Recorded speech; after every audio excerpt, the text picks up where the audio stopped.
Okay. I came back because my computer cut off because that's what happens when the battery is low. Um, you go away if you're live. Uh, so I think I'm gonna work on some posters. You guys want to watch me do that?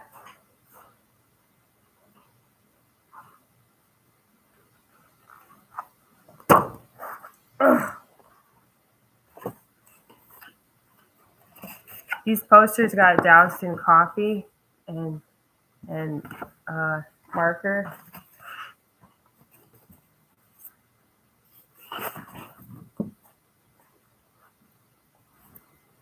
So let's see. I'm gonna do something really cool, and I'm gonna play music and color at the same time because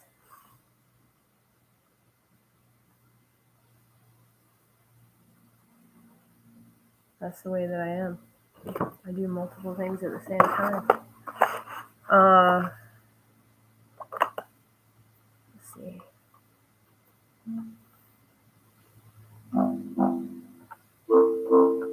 Uh-uh.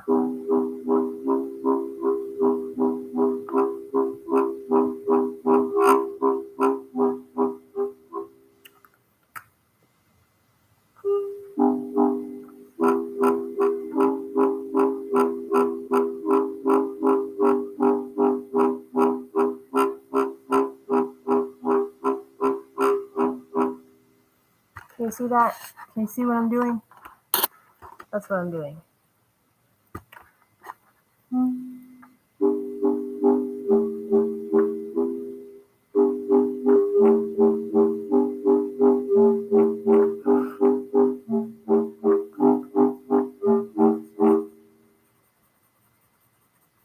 This is harder than I thought.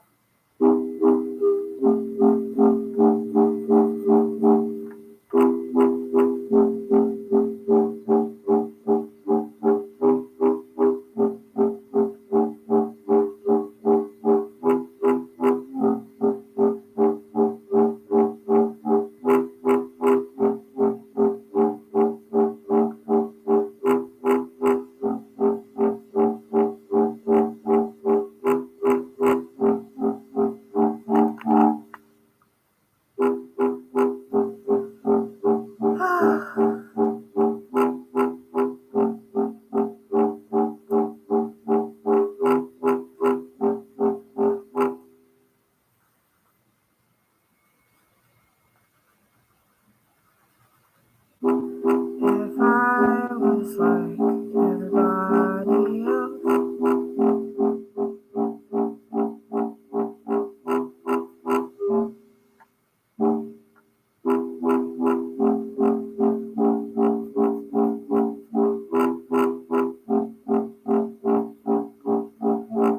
I was like everybody else. Sorry, I'm trying to color and play music at the same time. That's probably a bad idea.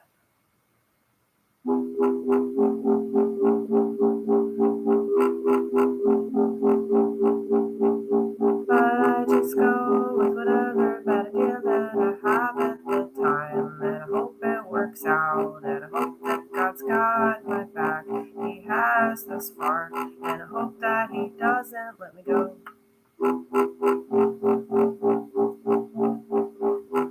I don't think that He will.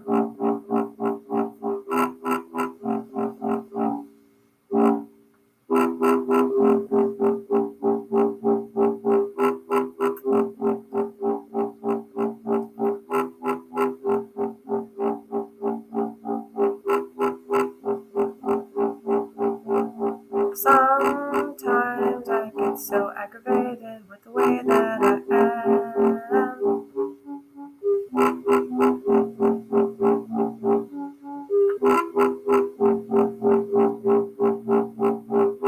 I wish I could change, but then I realize that that is a silly thing to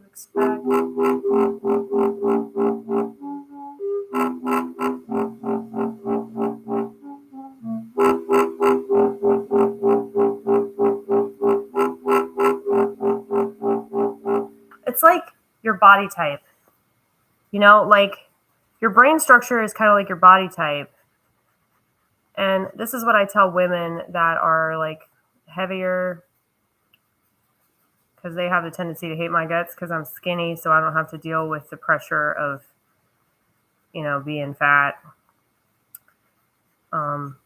Well, I mean, there's no pressure now, girl. Now's the best time in the world to be fat. But I'm not saying that to be mean. I'm really not. I'm sorry if it comes across that way. I don't think there's anything wrong with being fat as long as you're healthy. Like there's a huge difference between being fat and being obese. So it's like if you're not able to breathe and your diet's really bad and you're eating shitty food all the time, then yeah, that's definitely something to look at. Because you can't not look at it, right? But yeah,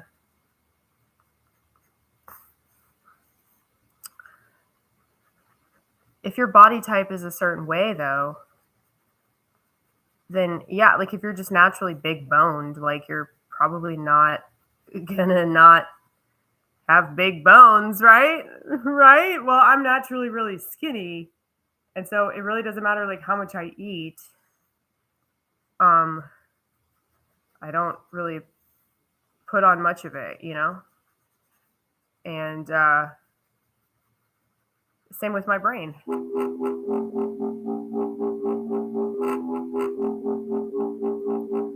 goes all kinds of ways. I can't tell it which way to go.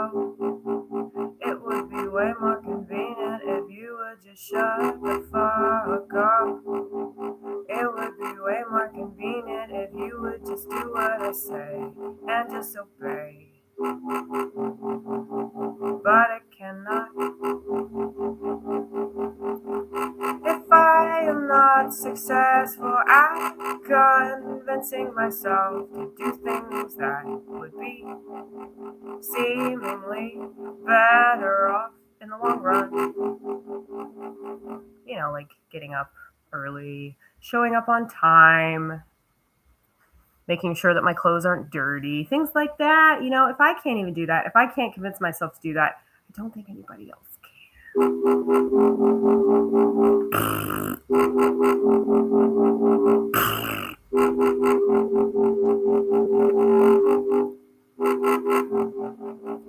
I can't convince myself to not fuck up. I fuck up everything, especially when I try so hard not to fuck up. It just makes it more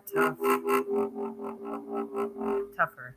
See? Fuck that up. Can't even talk right. Grammatically incorrect. Politically incorrect. All things incorrect. Hopefully not incorrect with the Lord. I mean, I have been, definitely. I've definitely done a lot of stuff that probably upset him greatly. But, Jesus didn't die on a cross for nothing, okay? Let's write that down.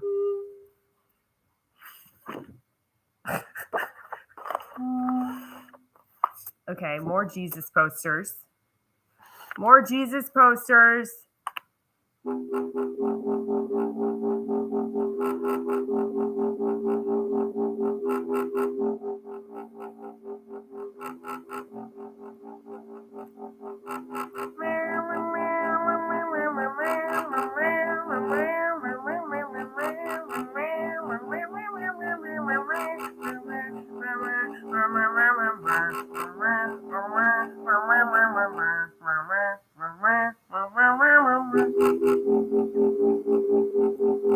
To write this down before I forget. Should I do it this way or should I do it this way?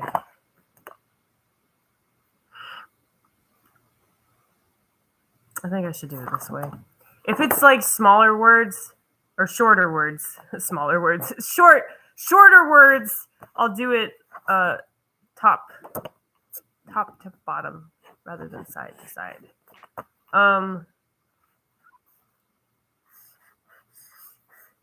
Okay. you guys should feel oh so special because you're part of the process. You're a part of the process. This is the rudimentary part of the process. Okay. Jesus didn't die on a cross for nothing. A lot of people think that he did, though.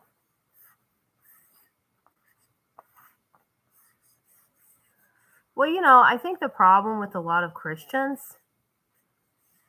and you see this a lot in the West, I don't know how it is in other places because I don't live in other places. I live in America, but it seems like they don't actually believe in that cross. So they want to say, "Oh, you're wrong because you're gay. Or you're wrong because you have these politics I don't like, and you support things I don't agree with, and you're wrong." And I get it. Like they think those people are going to burn in hell. So yeah, I don't think it's out of concern though. I think it's out of ego. Correct me if I'm wrong. I don't think it's out of concern. I should write that down too. Is this out of concern or is this out of ego? Write that down. See, this is jazz brain, you guys. This is jazz brain in action. How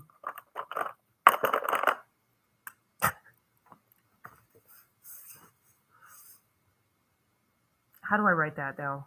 Is it out of concern or is it out of ego? Should I pose a question or should I make an accusation?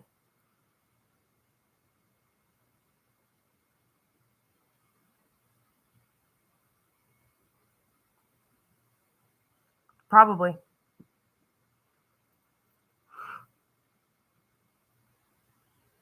I mean, I think that there's the greatest art is from suffering.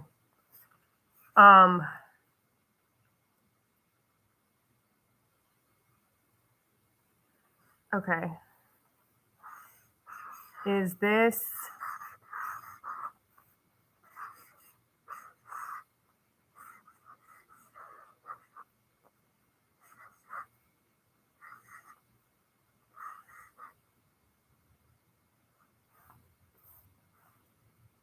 out of concern?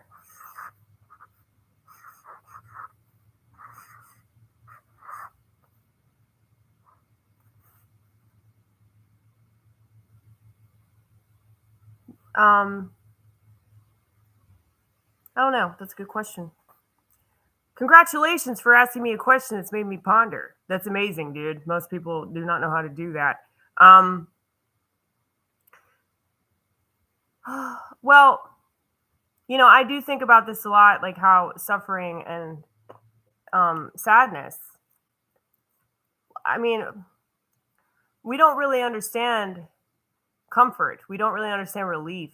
Like what is relief if we're not suffering? What is the relief from? I don't think happiness is happiness if there's nothing to compare it to. I actually think that boredom is a form of suffering. I would say that boredom, I mean, look at all these people. They can't get off their phones because they're so worried that they're going to suffer from boredom, I mean, maybe they are. Maybe I'm wrong about that.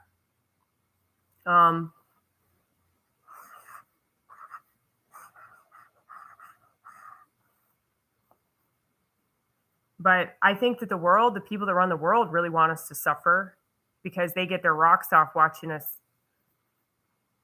run around acting crazy,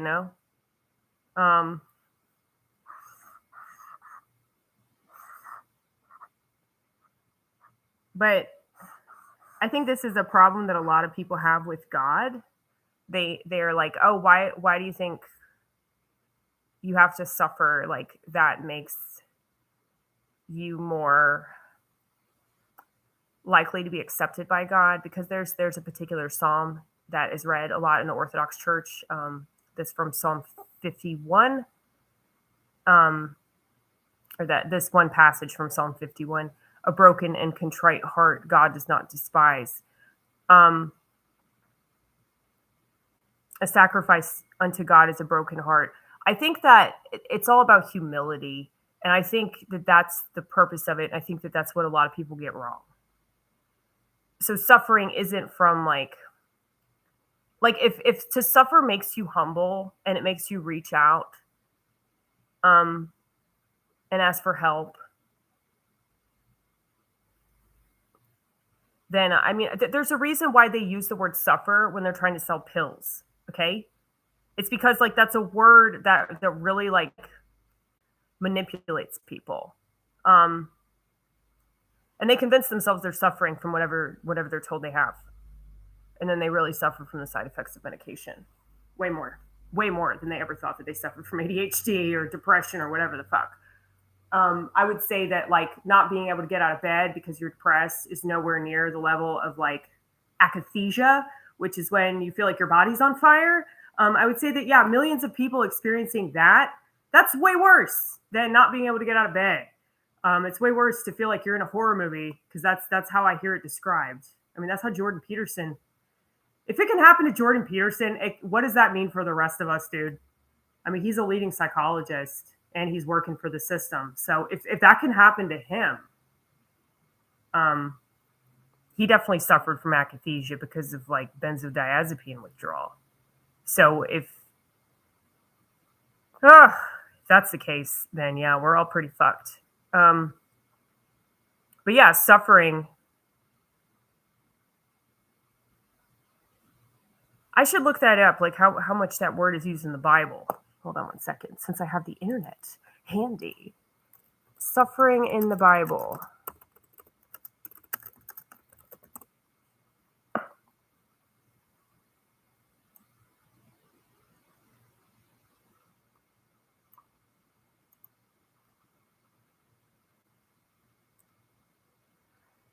And the God of all grace, who called you to his eternal glory in Christ, after you have suffered a little while, will restore you and make you strong, firm, and steadfast.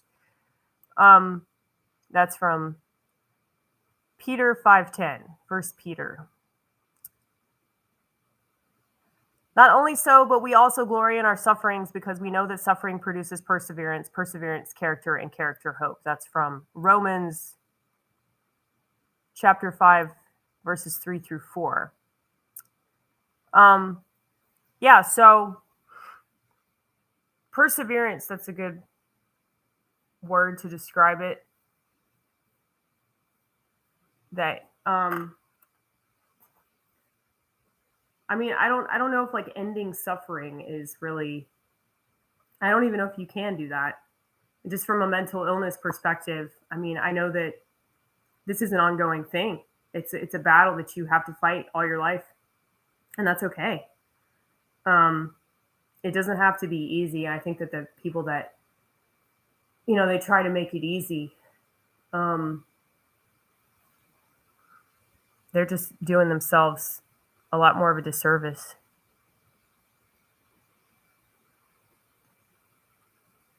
I mean, yeah, I think so.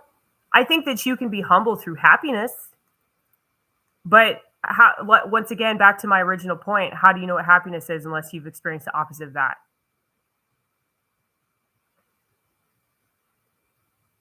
I mean, you don't have to persevere through happiness, do you? I mean, like when you're, okay, take a relationship. If you're like really in love with somebody, do you have to like endure? Like when you're fucking that person 5 times a day, are you struggling with that? You know? Like, is it hard to be with somebody that you genuinely want to be around? Like I would argue that no, it's not hard to be with that person. Even if you know, because you know, most people know that like, yeah, that's not gonna last. I mean, you might still love that person, but it's not gonna be on that level of like, oh god, I want to be with you all the time. I miss you. I can't be away from you for 5 minutes. You know? Like most people don't stay on that level of love because that's so extreme. But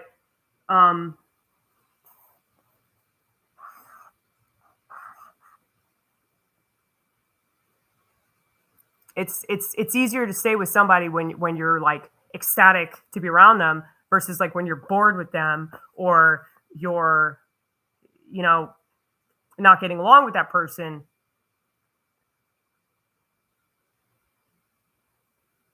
The threat of losing happiness just be suffering. I don't know, man.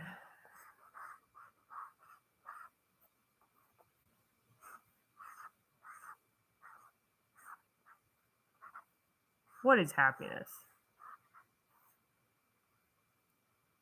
What is happiness? Now I'm going to think about this at work today. Thank you for the philosophical questions. There's a movie, you should watch it. It's really fucked up. If you haven't already, it's like one of my favorite movies of all time. It's NC-17 for a reason, okay? It's a fucked up movie. I will warn you. It's called Happiness. And it's all about these characters that Philip Seymour Hoffman's in it too, and he's one of my favorite actors. It's amazing. It's such an amazing film. Written and directed by Todd Solondz, if you're familiar with his stuff. Yeah, amazing. It's so amazing. Fucked up though, right? So fucked up. But yeah, all about how these people get. I mean, I don't even think what's kind of weird about the movie is that I don't really think any of those people were happy. So I don't know if he wrote that to be ironic, but yeah, like none of those people were actually happy. But it seemed like okay, they do these weird things in order to function. But yeah, that's crazy to think about though.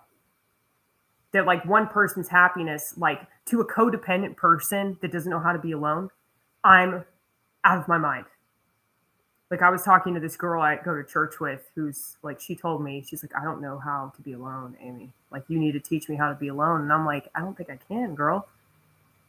Like, I think that either comes naturally to you or it doesn't. Now, maybe with time, maybe with a failed marriage, I've seen that happen with enough failed relationships. You definitely see this with men right now. Men are just giving up on women.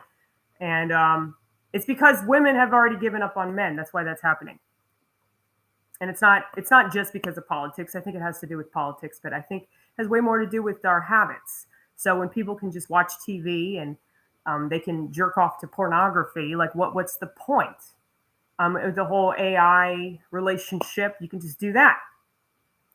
I mean, I'm using AI as a personal therapist, and let me tell you, it's 1,000 times more doable than an actual therapist because actual therapists are just trying to push their agenda on you. But if you're in control of the AI, then you can direct it. So that movie made me glad. I just need alcohol.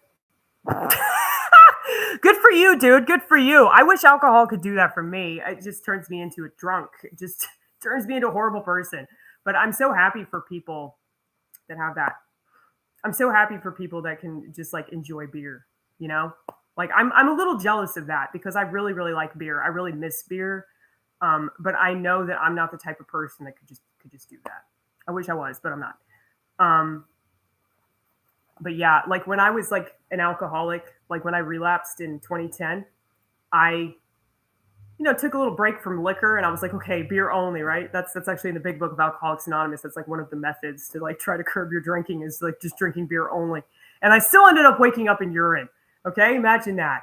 But yeah, I love the fuck out of beer though. Like it's definitely an acquired taste and I miss it so much. And there's a part of me that wishes that I hadn't done all that because it's like something that I genuinely miss, but not because I just want to drink it alcoholically, but I miss the taste of it and I miss like the culture of it and everything. I mean, I could drink non-alcoholic. I have drank non-alcoholic. I got some non-alcoholic Blue Moon, some O'Doul's. I saw in the grocery store they got fucking Guinness now. Isn't that crazy? Fucking Guinness and IPA. They have IPA. I hate it, IPA. But just the massive amount of non-alcoholic IPAs they have now, it's crazy. Guinness though, who knew that they would be able to do that? I still haven't tried that one, but yeah, I'm not the slightest bit tempted to drink real beer. If I drink near beer, I'm not like, oh god, I miss the real thing. But yeah, I do miss it though. I miss it, but not enough to ruin my life. That's a joke. Okay. I ruined my life enough in one way, and I'm not going to repeat that. I'll ruin my life in other ways.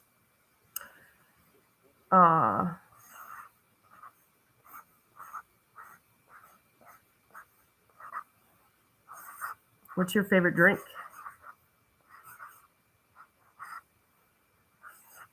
Like, what do you drink more than all the other drinks?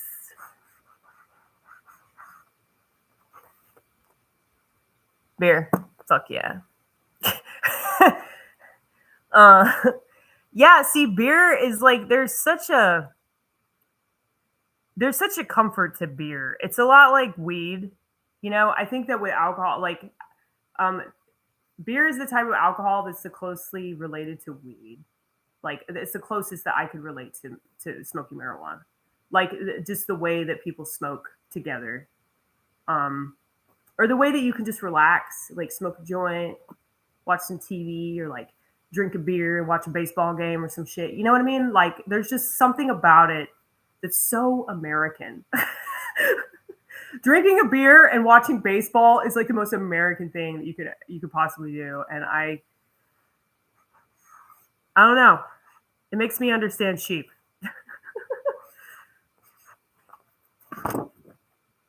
Exactly. Low effort. Oh, that's very true. Is this out of concern or out of ego? Okay, so I was doing another poster and I got distracted. Okay, Jesus didn't die on a cross for nothing.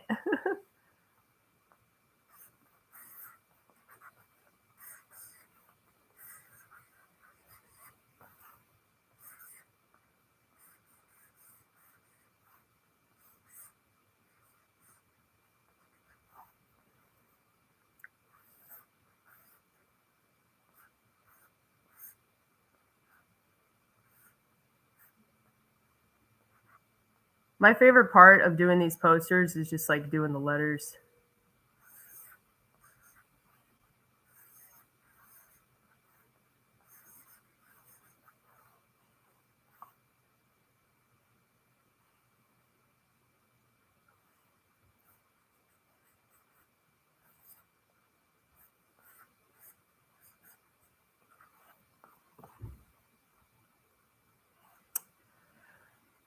Okay. I need to go to work. I don't wanna though. I really don't wanna, but I gotta.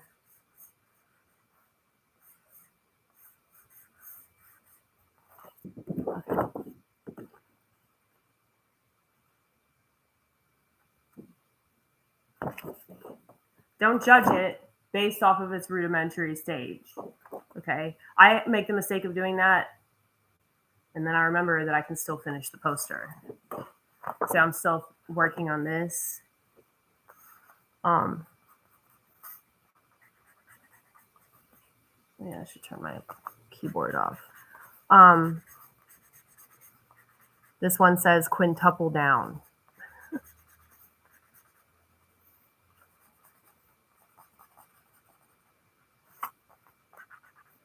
Quintuple because quadruple is not enough. Okay.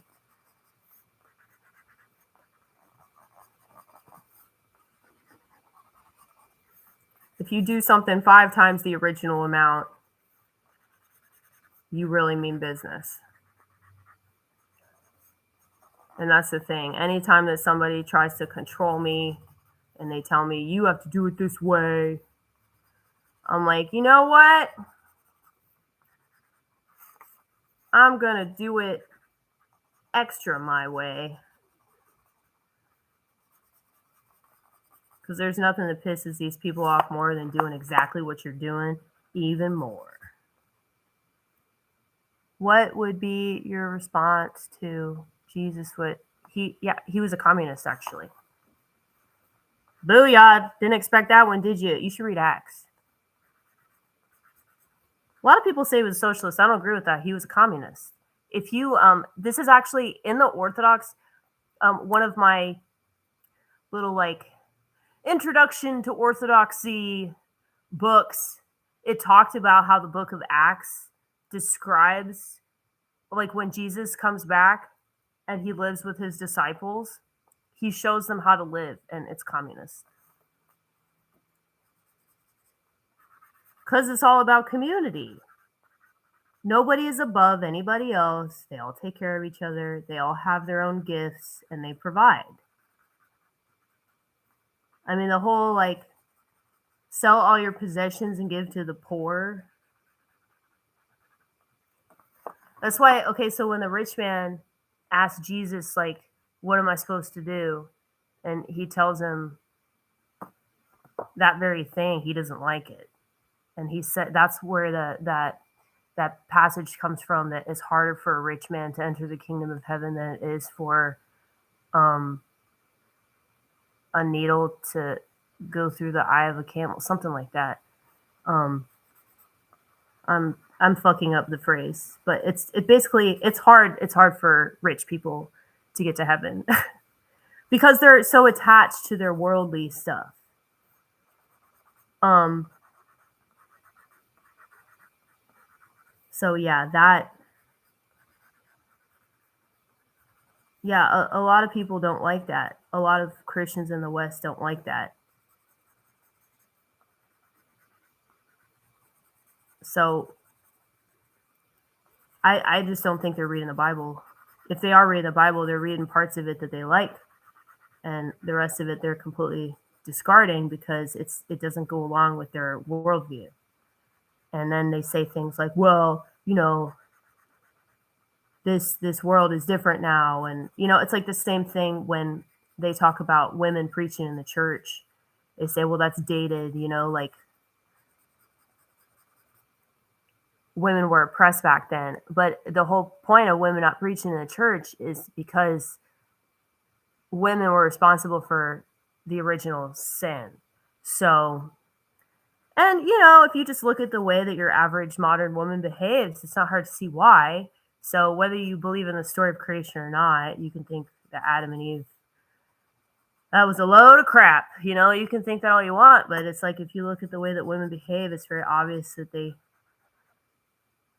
want to control things and they want to control men, and men are stupid for listening to them.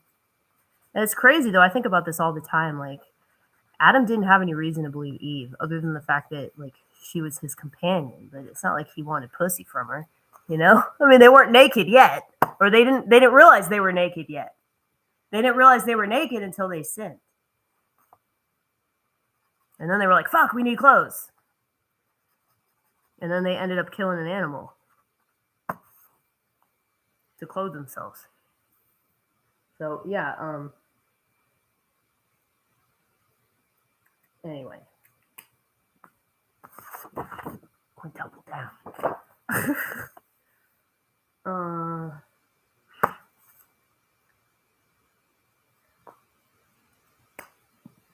think I'm gonna do my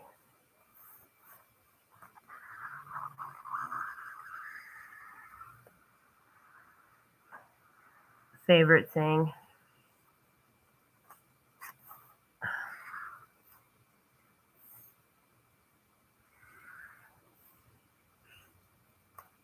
We'll see it in a second. It won't take me long to do it.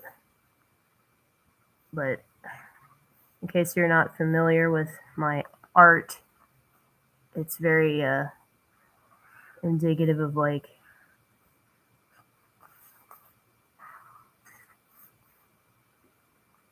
a prison system. So, yeah, I think that like a lot of our society is a prison system. So you don't have to be in jail to be in jail, But the reason why I'm such a strong Christian is because I read the Bible myself. I didn't rely on anybody else's interpretation of it. And I've been told by priests and bishops that like I interpret things correctly. So I know that like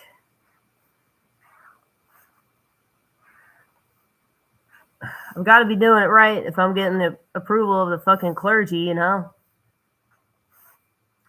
But I was never Protestant or anything. I never was much of a churchgoer. I really started going to the church because I didn't want to get that sticky poo. And I didn't know like how serious that was going to be. I mean, luckily my job didn't require it, but like a lot of people's jobs required it. So I needed a religious exemption pretty quick. And so I was like, let's just be open-minded and try church one more time. And then I just ended up really liking it. And now it's like very similar to being on LSD. And that probably has a lot to do with being schizophrenic. And people could easily make the case that, oh, you're just delusional, that's why. Well, Aleister Crowley said that. I mean, if Aleister Crowley was trying to like imitate St. Basil's liturgy, then, I think there's a case that you could make. Like, there's something about it that is drug inducing. Okay, I fucked this up already. You see how I fucked it up? Do you see where? Oh no, it's right over here.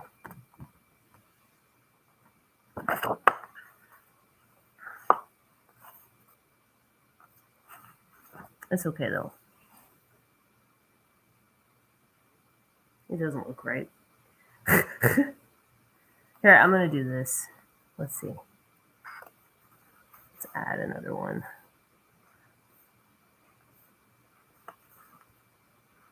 Sometimes I take too much pride in my shitty art. Okay? And oh, it looks even worse. Like, it looks so much worse than it did. Oh well.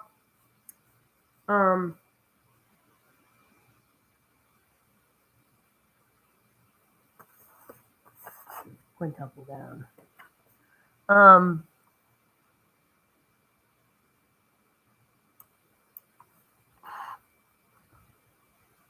Oh yeah. I don't even watch them. I wish that I did. I wish I could just put on a movie in the background. And I mean, I'm telling myself I'm going to do that. Like, if I'm going to get other things done, if I'm going to get tasks accomplished, I should do that. I really should. You're inspiring me to do that. Sadist.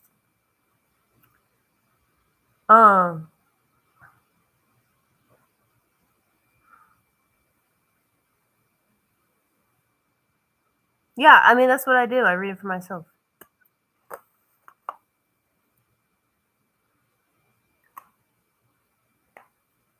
I mean, everybody, like, that. The thing is, though, that could always be, you can say that about anything. Like, oh, they're not interpreting this right. A lot of people don't interpret things right. So, dude, I gotta go, though. I gotta go to work. It sucks because I don't want to, but no, I want to talk to y'all. But whatever, man. We got to do what we got to do.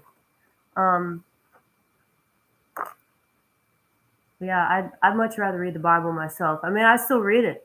Like, I'll go to the church service and then I'll just sit outside and read the Bible. While everybody's inside, congregating, talking amongst themselves. And there are too many of them in there. I don't want to be around that many people at the same time. It's just too loud. And the kids will see me outside. They'll come up to me and talk to me. I don't mind the kids talking to me. I don't like adults talking to me. I don't mind the children talking to me. Because they're children. So it's like they're innocent. But yeah, I really need to watch some stuff though. I need put it in the background, and then I can convince myself to do stuff that I need to do. This smells like fluffernutter. That's what it says. Apparently, I was told that a fluffernutter is marshmallows and peanut butter. I've never heard of that. Maybe I should try that.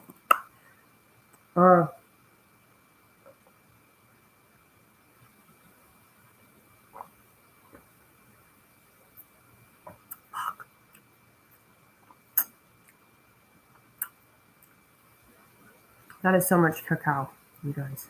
Way too much. Like I said, this thing tastes like Kahlua.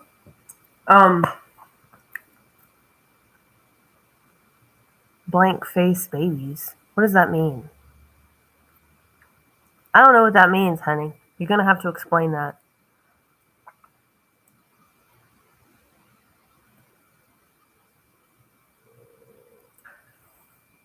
Oh.